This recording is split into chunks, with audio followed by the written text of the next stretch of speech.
Alors, je suis le professeur Djibi Diakhaté, je suis sociologue, je suis professeur à l'École normale supérieure d'enseignement technique et professionnel de l'Université Cheikh Anta Diop de Dakar. Je suis le directeur de l'école doctorale et de la recherche de l'Institut africain de management. Ma zone d'étude, c'est essentiellement l'espace social sénégalais. C'est aussi les problématiques des mutations sociales et des déplacements de population, les problèmes de gestion qui intéressent toute la zone ouest africaine. Donc disons que depuis longtemps, je m'intéresse à toutes les métamorphoses que nos sociétés sont en train de connaître.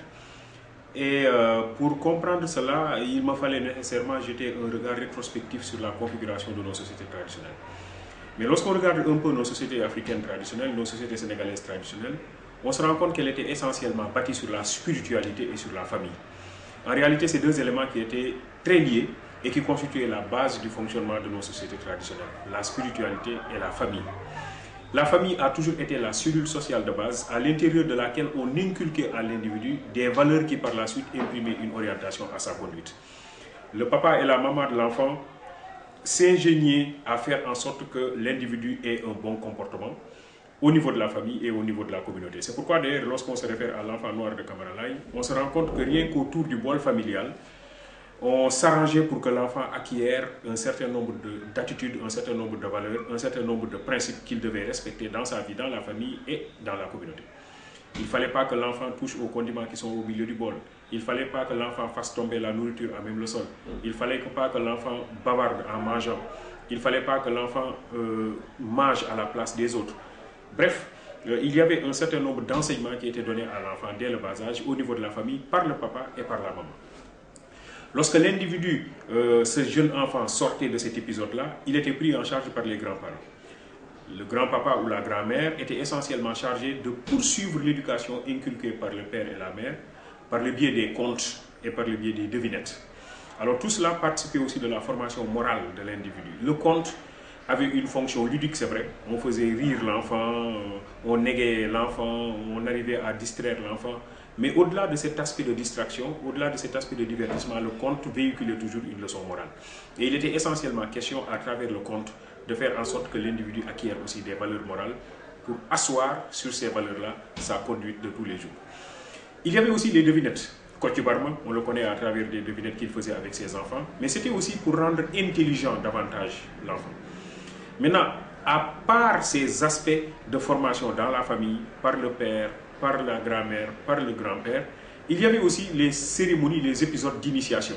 C'était la circoncision, notamment pour les garçons, qui étaient des moments aussi d'éducation, la circoncision. Les enfants étaient en groupe, retirés au fond de la forêt le plus souvent, entre les mains de maîtres coriaces, les maîtres qui les soumettaient à un régime particulièrement contraignant, mais c'était aussi pour former leur personnalité, c'était pour les initier à l'endurance, aux épreuves de la vie, pour qu'ils sachent évidemment que la vie ce n'est pas toujours rose, il y a des moments où on rencontre des difficultés, et donc ils étaient initiés à cela.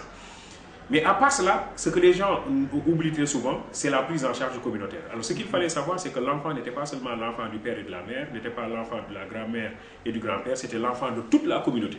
Si bien que lorsque dans la rue, l'enfant adoptait un comportement déviant, n'importe quel adulte pouvait se donner la possibilité de le corriger et de le remettre sur les bons rails.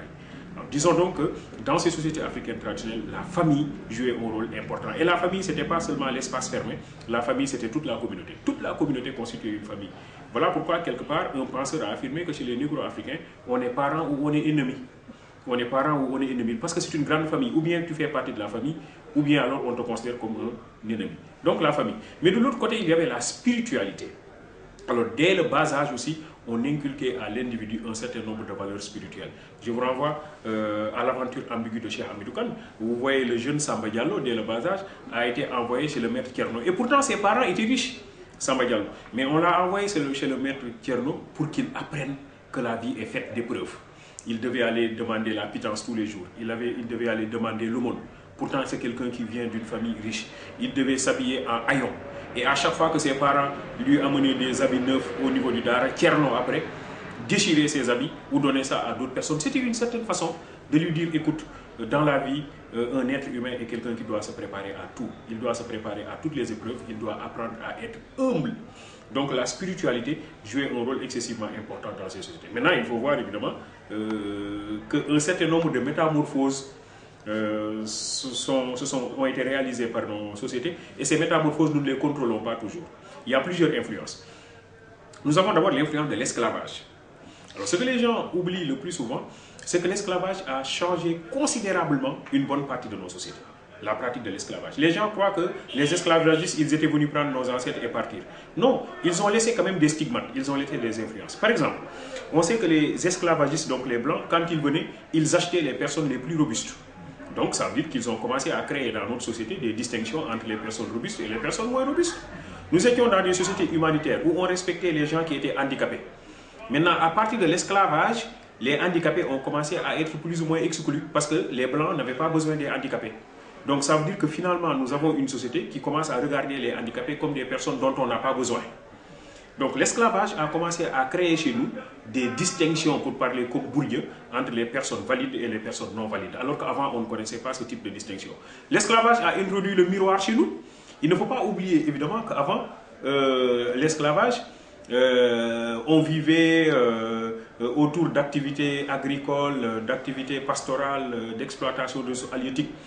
Mais il y avait un égalitarisme entre les gens, pour parler comme Gastelou.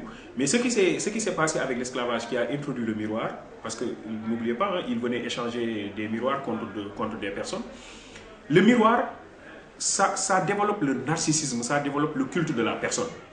Parce que dès que vous commencez à vous regarder à travers un miroir, vous commencez à vous donner une certaine image de vous, vous soignez votre image, vous commencez à vous comparer aux autres, vous voulez être important. De ce point de vue-là, l'esclavage a changé considérablement nos sociétés. Il a commencé à introduire des distinctions entre nous, je l'ai montré, entre les plus robustes et les moins robustes. Il a introduit le miroir, et en introduisant le miroir, il a commencé à développer le culte de la personne, l'orgueil, l'amour propre, exagéré, et donc on commence à avoir des rivalités entre les gens. Après l'esclavage, il y a eu la colonisation. Tout le monde sait évidemment que la colonisation, c'était une entreprise de pillage systématique des ressources économiques du pays, mais c'était une entreprise aussi de pillage des ressources culturelles. Le colonisateur, pour bien asseoir sa domination économique, avait compris qu'il fallait développer le complexe d'infériorité chez l'homme noir. Faire en sorte que l'homme noir conçoive que le modèle culturel le plus accompli, le plus achevé est le modèle occidental. Donc essayer de se départir de sa culture pour épouser la culture de l'Occident. Et aujourd'hui, en fait, on en est même arrivé non seulement à remettre en cause notre culture, mais à remettre même en cause notre peau. Quand on en arrive à faire la dépigmentation de la peau, c'est une façon évidemment de dire que le seul modèle qui vaille, c'est le modèle blanc. Et que donc, j'ai honte de ma peau, c'est exactement comme ça. J'ai honte de mon identité, j'ai honte même de mon être en tant que noir. Et que le seul être qui vaille, c'est l'être blanc. Voilà qui fait évidemment aujourd'hui qu'il y a toute une stratégie d'assimilation à l'homme blanc qui se développe chez beaucoup de nous, dans la façon de parler, dans la façon de regarder, dans la façon de se coiffer, dans la façon de s'habiller, dans la façon d'entretenir des relations avec les autres. Nous avons l'impression évidemment que le seul modèle qui vaille est le modèle occidental. Et ça développe chez nous ce que Bob Marley appelle un esclavage mental. Bob Marley dit que l'esclavage le plus dangereux, c'est l'esclavage mental. Emancipate yourselves from mental slavery, nobody but ourselves can free our mind. Donc, l'esclavage le plus dangereux, c'est l'esclavage mental, qui consiste à dire que bon, l'autre est meilleur que moi. Alors que vous avez des valeurs, vous avez une identité, vous avez un patrimoine, vous avez une tradition, mais vous dites que tout ça, je n'en veux pas, je veux le modèle de l'autre. Je veux ressembler à l'autre. Je veux faire exactement comme l'autre. Ça aussi, ça a introduit des métamorphoses profondes dans notre société, la colonisation. Et aujourd'hui, nous sommes dans un espace de mondialisation. Et dans cet espace de mondialisation, il y a un modèle américain qui est en train de se sédimenter et qui est en train de se positionner comme un modèle d'hégémonie ou d'impérialisme. Tous les jeunes aujourd'hui ont tendance à avoir des modèles, des idoles qui réfèrent à l'américanité. Des modèles qui réfèrent à l'américanité. Ils vous parleront de Beyoncé, ils vous parleront de Akon, bon, même si Akon a une origine sénégalaise, il est de culture américaine, quoi qu'on puisse dire. Et finalement, nous avons l'impression que nous sommes dans un tourbillon dans lequel nous nous perdons totalement. Nous perdons nos repères, nous perdons nos traditions, nous perdons nos us et coutumes, nous perdons notre patrimoine, nous perdons notre être, nous perdons notre âme. Alors c'est pourquoi en fait lorsque Frantz Fanon parlait de peau noire, masque blanc, il voulait simplement attirer notre attention sur le fait que nous ne sommes noirs aujourd'hui que de peau, mais tout en nous est blanc. Et donc ça, évidemment, ça montre que nos sociétés ont connu des métamorphoses très profondes. Nous avons connu des changements qui sont très profonds, mais le plus grand drame, c'est que nous ne contrôlons pas ces changements. C'est vrai qu'il n'est pas mauvais de changer. C'est vrai qu'il n'est pas mauvais de s'inspirer de l'autre. Mais quand je m'inspire de l'autre, je dois garder mon âme, je dois garder mes repères, je dois garder mon identité. Je dois, comme disait Senghor, m'enraciner d'abord et m'ouvrir après. Senghor parlait d'un compagnonnage entre Soukaina et Isabelle, entre Taylor de Chardin et Tokor Wali. L'idée, c'est de se dire, en fait, qu'on est d'abord africain, qu'on est d'abord sénégalais, qu'on est d'abord sérère, qu'on est d'abord alpulaar, qu'on est d'abord diola, et qu'on est chevillé dans son patrimoine socioculturel avant de s'ouvrir vers l'autre et de prendre chez l'autre les aspects positifs qui me permettront de faire des bons en avant. Et je crois que le meilleur modèle aujourd'hui qui est en train de se développer, c'est le modèle des pays asiatiques. Allez à Singapour, allez à Malaisie, allez en Chine, allez en Corée, vous vous rendez compte que ces gens-là se sont développés, ils ont intégré la modernité, mais sans pour autant remettre en cause leur passé, sans pour autant remettre en cause leur identité. Donc je crois que c'est possible qu'en Afrique, qu'on change complètement la perspective que nous avons arpentée. Malheureusement, les gouvernants africains, je crois, ne sont pas toujours conscients de ce challenge. On a partout en Afrique des ministères de la culture, mais les ministères de la culture en Afrique se donnent pour mission de développer le folklore.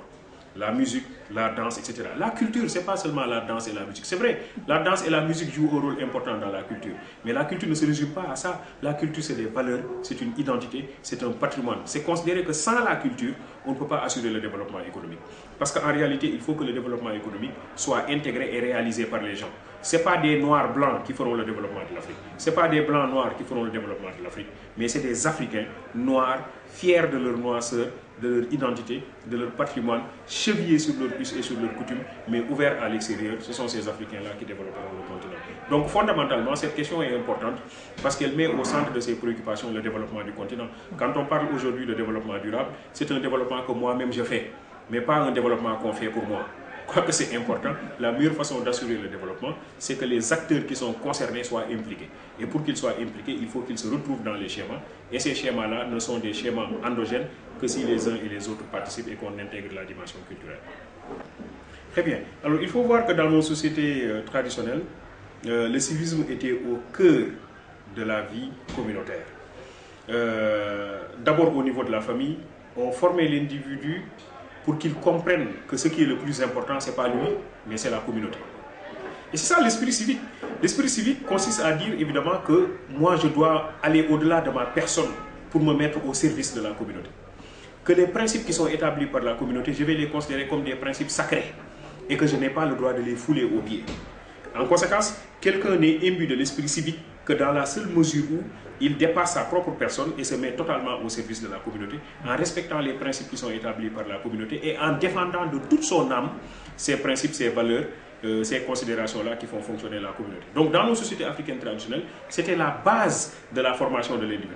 L'individu était formé sur la base du respect des principes communautaires, au niveau de la famille, au niveau d'autres espaces comme les classes d'âge, au niveau des périodes de retraite que l'on appelle les périodes d'initiation et qui prennent des formes différentes selon les communautés, les Diola, les Sérères, etc. Donc il y avait des formes différentes d'initiation.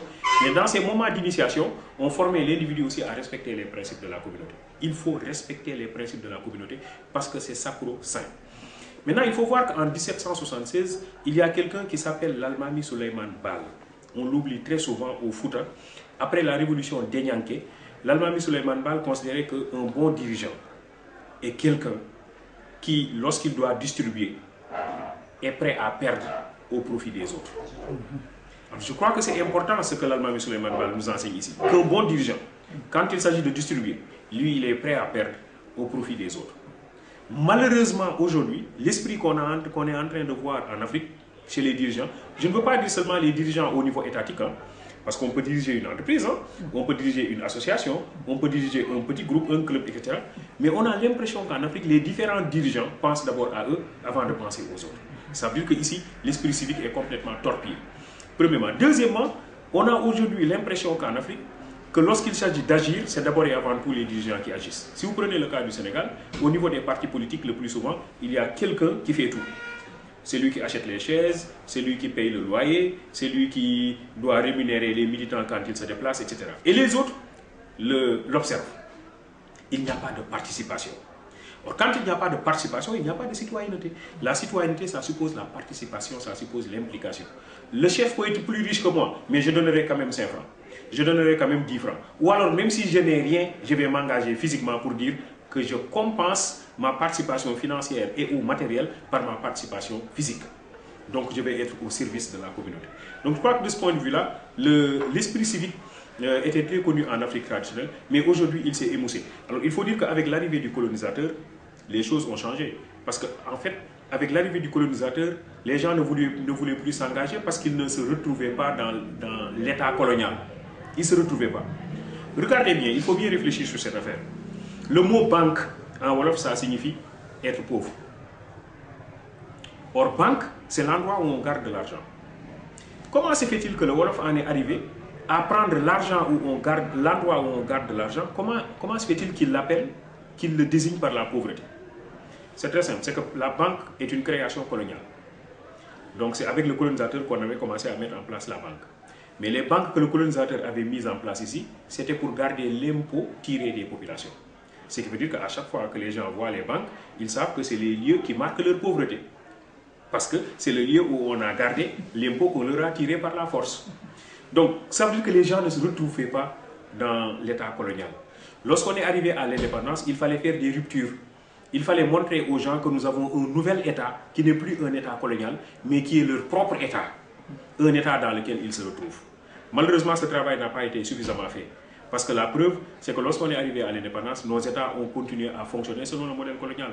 Le même type de juridiction, le même type d'organisation, la même langue, la langue du colonisateur, les mêmes institutions, la même façon de fonctionner, le même palais, les mêmes capitales, la même situation. Les gens n'ont pas vu de changement.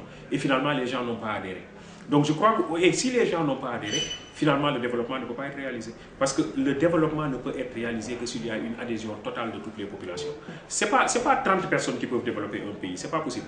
Quelle que soit leur ingéniosité, ils ne peuvent pas développer un pays. Ce n'est pas 40 personnes, ce n'est pas 100 personnes. C'est les 13 millions de Sénégalais, c'est les 14 millions de Sénégalais qui peuvent développer le Sénégal par une participation pleine et entière. Mais cela n'est possible que s'ils se sentent intéressés. Alors je crois qu'à ce niveau-là, le civisme est au cœur du développement parce que le civisme signifie la participation, ça signifie l'implication, ça signifie l'adhésion. À partir du moment où chacun de nous se considère qu'il est le chef de l'État. À partir du moment où chacun de nous se considère comme un actionnaire de l'État. Actionnaire. Comme dans une entreprise, vous avez des actionnaires. Mais un actionnaire, c'est quelqu'un qui agit. Et à la fin, il attend son dividende. Donc de la même manière, il faut que chaque citoyen se considère comme un actionnaire et qu'il donne sa contribution et qu'après il réclame son dividende.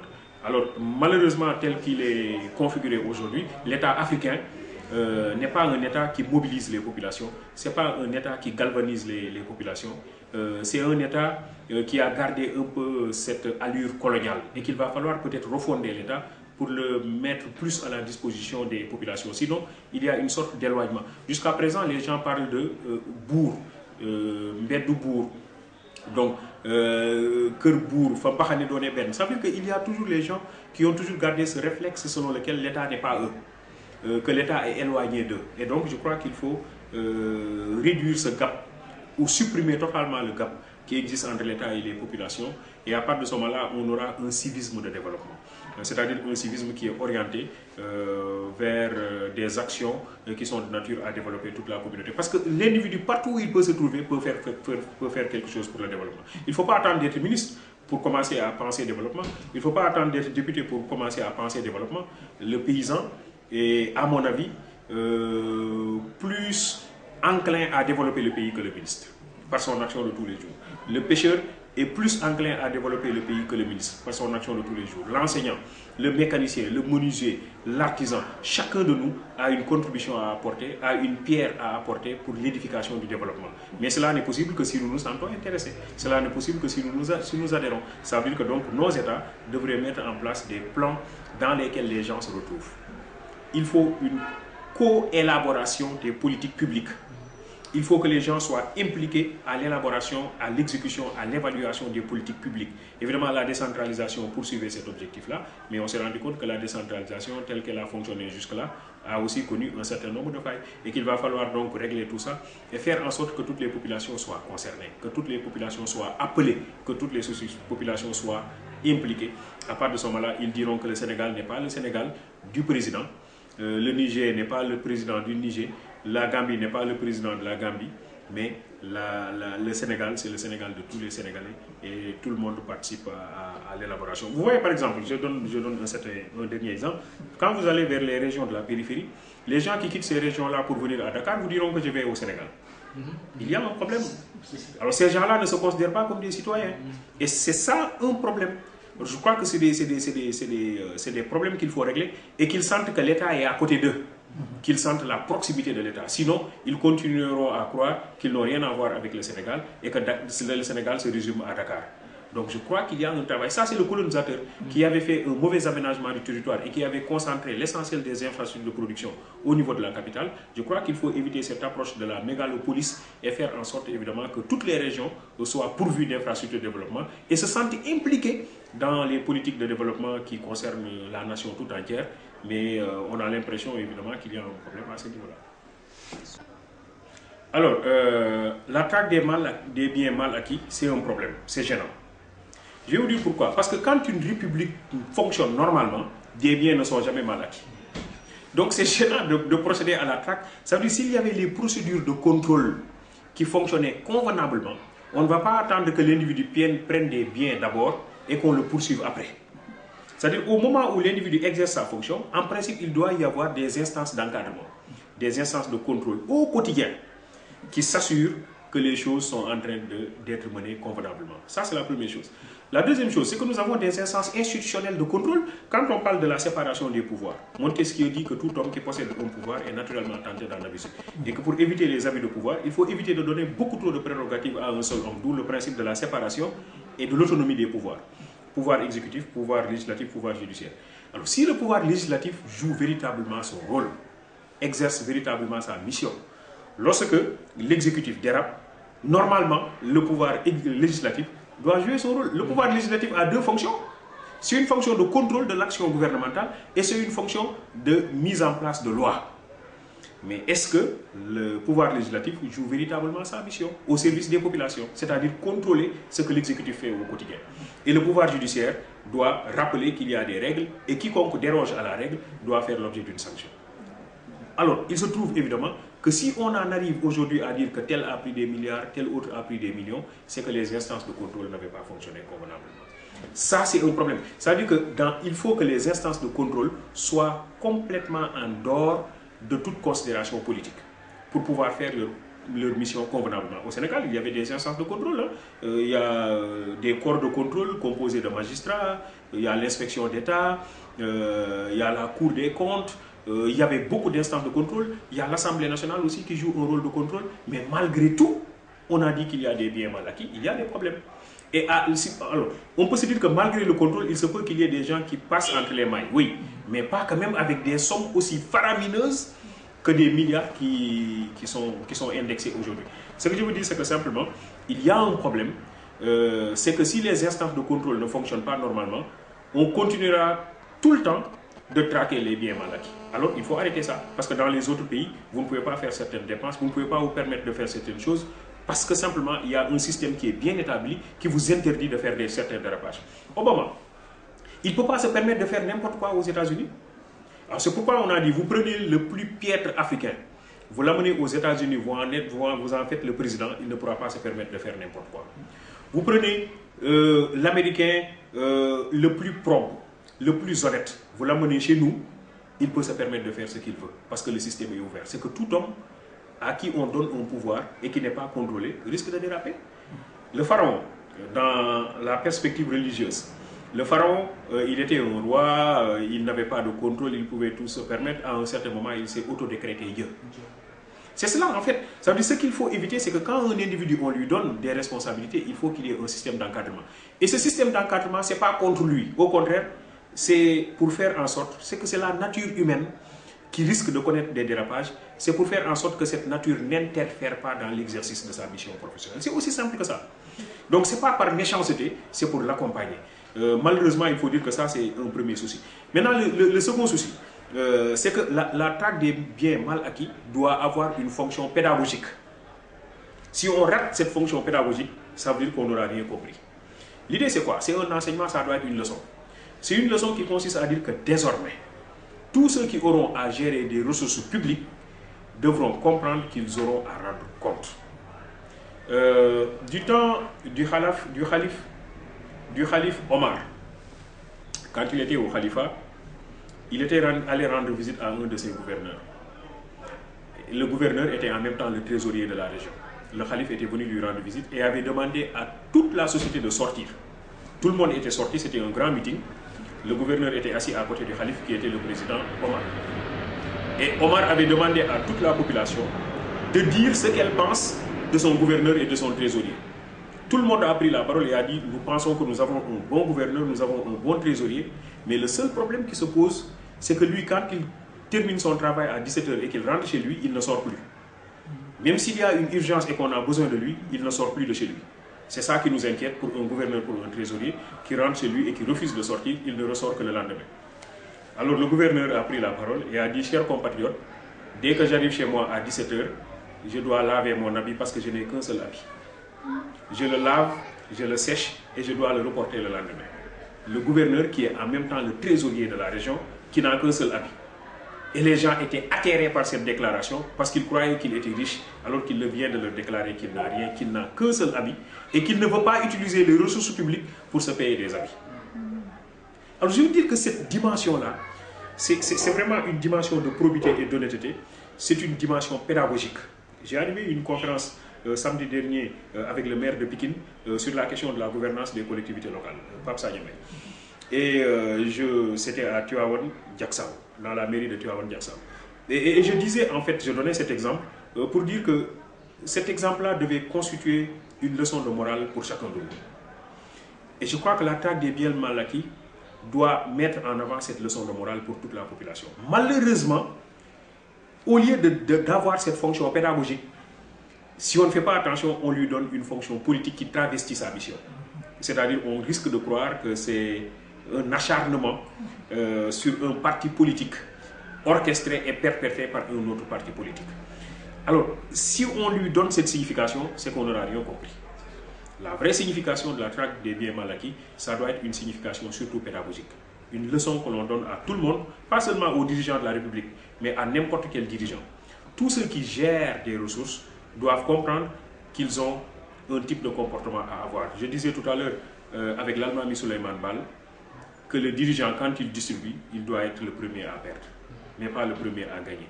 Je crois que précisément, c'est cette leçon-là qui doit accompagner la traque des biens mal acquis. Et moi, je crois qu'à côté des procureurs, il devrait y avoir des procureurs et des magistrats, il devrait y avoir quand même des éducateurs qui portent le vrai discours.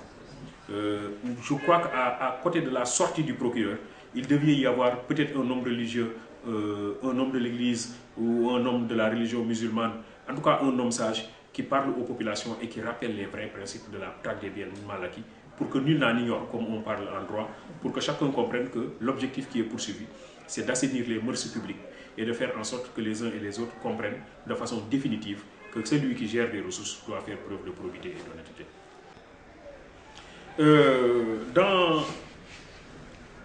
Dans la République, un philosophe comme Platon, dans un ouvrage qui est intitulé La République, nous parle de l'histoire de Gygès. C'est ce que l'on appelle l'anneau de Gygès. Gygès était un berger, le berger le plus honnête de la communauté. Tout le monde avait confiance en Gygès. Et le roi lui avait confié la garde de tous ses biens, simplement parce qu'il était honnête. Un jour, Gygès est allé dans la forêt avec le troupeau et il a ramassé dans la forêt un anneau.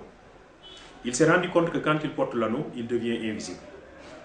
Et c'est à compter de ce jour-là que Gygès est devenu le plus grand voleur de la communauté. Alors Platon se dit au fond que Gygès, même quand il était honnête, ne l'était pas. C'est qu'il n'avait pas une autre possibilité. Parce qu'en fait, le véritable honnête homme est celui qui, ayant la possibilité de faire des dérapages, se garde de le faire. Voilà pourquoi le Wolof fait la différence entre rousse et diombe. Rousse, c'est que je me garde de faire le mal parce que les autres me regardent. Dès lors qu'il n'y a plus le regard des autres sur moi, je peux me permettre de faire ce que je veux. Par contre, Jom, qu'il y ait le regard des autres ou non, je me garderai de faire le mal parce que j'ai acquis un certain nombre de ressources morales internes qui m'interdisent de faire certaines choses. C'est cela le rôle de l'éducation. Le rôle de l'éducation devrait consister à nous donner du savoir, mais aussi à nous donner une bonne conduite. Lorsque le savoir n'est pas accompagné de la bonne conduite, ça conduit toujours à la catastrophe. Le savoir doit être toujours accompagné de la conduite. Dans une si longue lettre, Maria Baba dit quelque part que les parents s'occupent beaucoup plus aujourd'hui de l'instruction que de l'éducation des enfants. On envoie les enfants dans de très bonnes écoles, on paye pour les enfants, mais on ne s'occupe pas de leur éducation. On s'occupe seulement de leur instruction. C'est bon que les enfants accèdent au savoir. C'est bon que les enfants acquièrent des compétences et des connaissances et des habiletés. Mais il est meilleur que toutes ces compétences, toutes ces habiletés soient accompagnées d'une bonne conduite, d'une bonne moralité et d'une bonne honnêteté. Sinon, vous ne construisez pas un homme accompli, un homme achevé, ni de mat, ni de sorti. Un homme accompli, un homme achevé est un homme qui marche sur ses deux pieds.